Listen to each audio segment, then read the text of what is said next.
Every morning at 4 a.m., for 4 years, she walked to the only place with light, fighting for a dream her family called impossible. This is Sakura's story, but her struggle and her triumph carry a secret that can unlock your biggest walls. Stay with me. Her name is Sakura.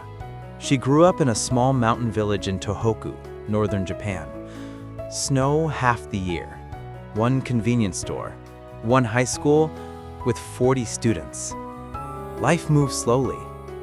When she told her parents she wanted to study at Tokyo University, the hardest school in the country, the pinnacle of academic achievement, they didn't get angry.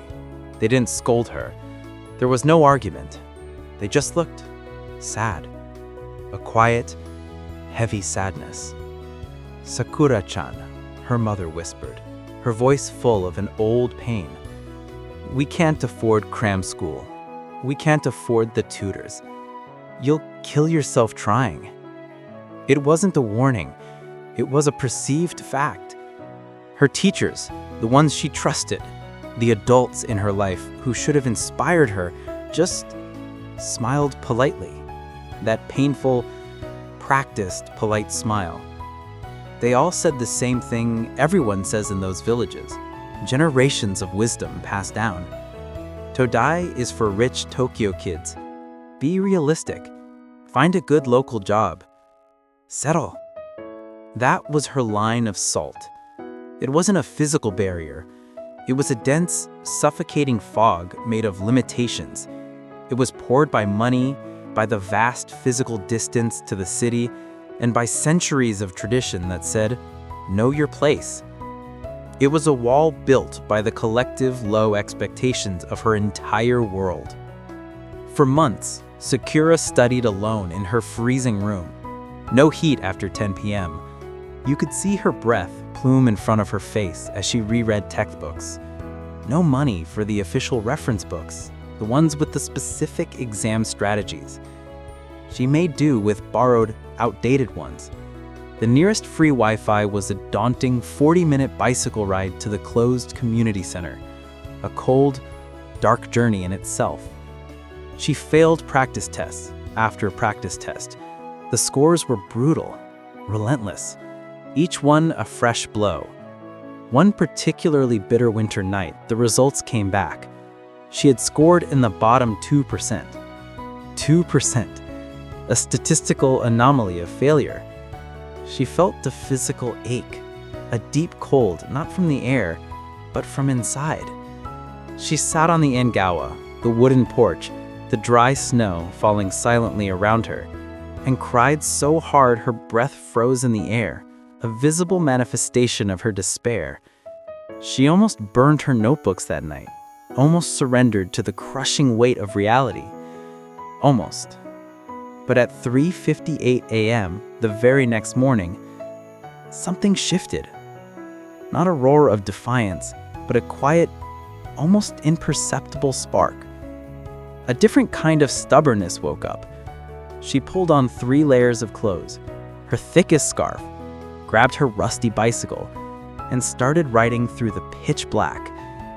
The bike groaned in the snow.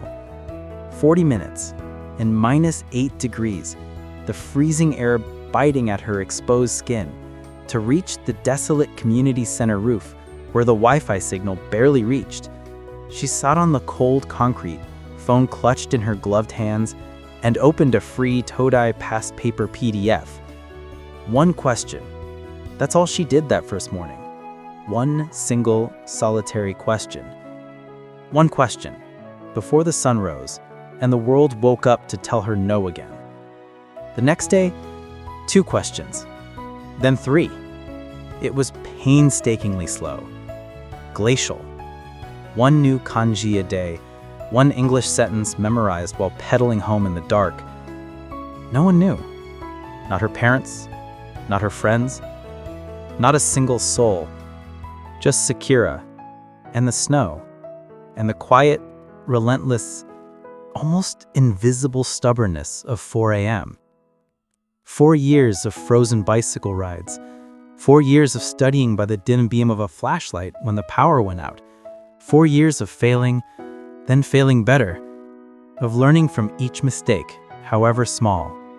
4 years of 1 millimeter forward when everyone else was sleeping, building an unseen momentum.